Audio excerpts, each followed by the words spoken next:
আগামী ২-৩ সপ্তাহের মধ্যে নির্বাচনী রোডম্যাপ দিতে পারে অন্তর্বর্তীকালীন সরকার। গতকাল বিএনপির প্রতিনিধি দলের সঙ্গে বৈঠকে এমন কথাই জানিয়েছেন অন্তর্বর্তীকালীন সরকারের প্রধান উপদেষ্টা ডক্টর মোহাম্মদ ইউনূস।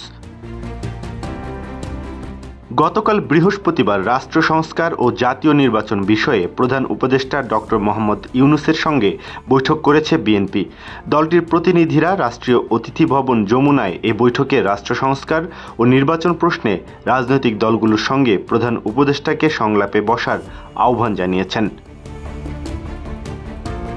জানা গেছে প্রধান উপদেষ্টা তাদের এই আহ্বানে সাড়া দিয়েছেন।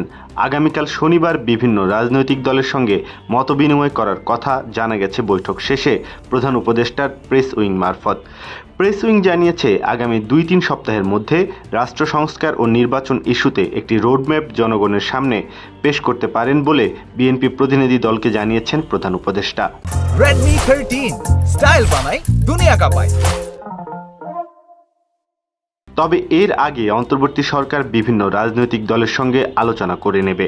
আলোচনার পরপরই অবাধ ও সুষ্ঠু নির্বাচনের জন্য নির্বাচন কমিশন, প্রশাসন ও আইনশৃঙ্খলা বাহিনীর প্রয়োজনীয় সংস্কার প্রক্রিয়া শুরু করবে সরকার। প্রেস উইংয়ের পক্ষ থেকে এমন কথাই জানানো হয়েছে। এদিকে গতকালকে বিএনপির সঙ্গে প্রধান উপদেষ্টার বৈঠকে দলটির মহাসচিব মির্জা ফখরুল ইসলাম আলমগীরের নেতৃত্বে জাতীয় স্থায়ী কমিটির সদস্য আমির খসরু মাহমুদ চৌধুরী ও সালাউদ্দিন আহমেদ উপস্থিত ছিলেন। বিকাল ৪টার আগে শুরু হওয়া সেই বৈঠক চলে ১ ঘণ্টারও বেশি সময় ধরে।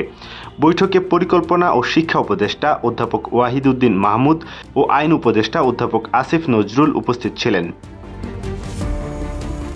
বৈঠক শেষে বিএনপির মহাসচিব মির্জা ফখরুল ইসলাম আলমগীর সাংবাদিকদের জানান, আলোচনা অত্যন্ত ফলপ্রসূ হয়েছে। রাজনৈতিক দলগুলোর সঙ্গে আলোচনা হবে পর্যায়ক্রমে। নির্বাচনের কোনো সম্ভাব্য তারিখ নিয়ে আলোচনা হয়েছে কিনা জানতে চাইলে মির্জা ফখরুল ইসলাম বলেন, আমরা কোনো তারিখ নিয়ে আলোচনা করিনি, আমরা কোনো তারিখ বলবো না, এটা তারা বলবেন।